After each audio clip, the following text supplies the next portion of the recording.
He said, verse 13, "For ye have heard of my conversation in time past in the Jews' religion, how that beyond measure,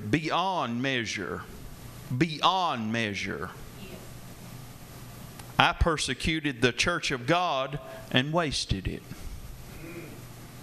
and profited in the Jews' religion above many of my equals in my own nation, being more exceedingly zealous of the traditions of my fathers." In other words, he said, I had them beat. I wanted to know more. I wanted to go further. And I did. And he did, Paul saying. He said, but when it pleased God, who separated me from my mother's womb and called me by His grace.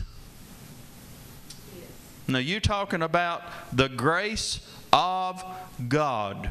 No wonder Paul was the one privileged to receive such revelation of the grace of Christ.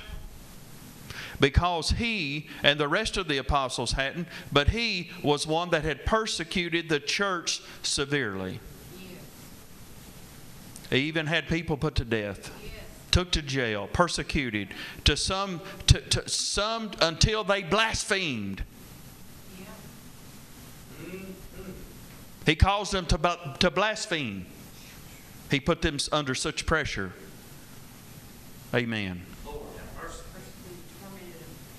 And here comes Jesus one day.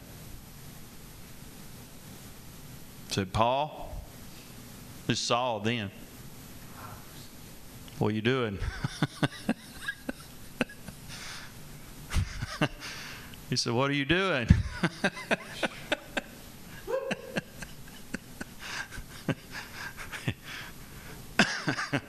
What are you doing kicking against sharp objects like that for?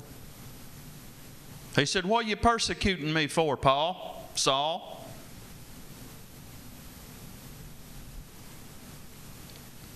He said, who art thou, Lord?